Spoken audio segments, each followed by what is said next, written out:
ನಮಸ್ಕಾರ. ಸಂಕ್ರಾಂತಿ ಹಬ್ಬಕ್ಕೆ special gulab jamun recipe. ಗೆಣಸಿಂದ ಮಾಡಿರುವ ಗುಲಾಬ್ ಜಾಮೂನು.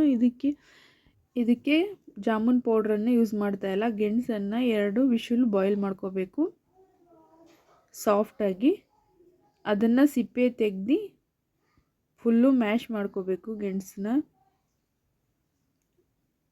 ಗೊತ್ತೇ ಆಗಲ್ಲ ಇದು ಗೆಣಸಿಂದ ಮಾಡಿರುವ ಗುಲಾಬ್ ಜಾಮೂನ್ ಅಂತ. ಸಂಕ್ರಾಂತಿ ಸ್ಪೆಷಲ್ಲಾಗಿ ಈ ರೆಸಿಪಿ ಈ ರೀತಿ ಮ್ಯಾಶ್ ಮಾಡಿಕೊಂಡ್ರೆ ಸಾಕು.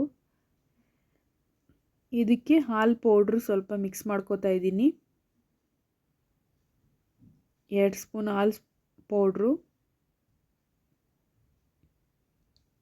ಇದೇನಾರ ಗಟ್ಟಿ ಅನಿಸಿದ್ರೆ ಸ್ವಲ್ಪ ಹಾಲು ಹಾಕಿ ಮಿಕ್ಸ್ ಮಾಡಿಕೊಂಡ್ರೆ ಸಾಕು. ಕೈಗೆ ಸ್ವಲ್ಪ ತುಪ್ಪ ಹಾಕಿ ನಿಮಗೆ ರೌಂಡ್ ಶೇಪ್ ಬೇಕಾದರೆ ಯಾವ ಶೇಪಲ್ಲಿ ಬೇಕೋ ಆ ಶೇಪಲ್ಲಿ ಮಾಡ್ಕೋಬೇಕು. 1 ಬಟ್ಲು ಸಕ್ಕರೆಗೆ 1 ಬಟ್ಲು ನೀರು ಹಾಕೋತಾ ಇದ್ದೀನಿ. ಸೇಮ್ ಜಾಮೂನ್ ಪಾಕ ಹೇಗೆ ಮಾಡ್ಕೋತೀವಲ್ಲ ಅದೇ ರೀತಿ ಮಾಡಿಕೊಂಡ್ರೆ ಸಾಕು. ಸ್ವಲ್ಪ ಏಲಕ್ಕಿ,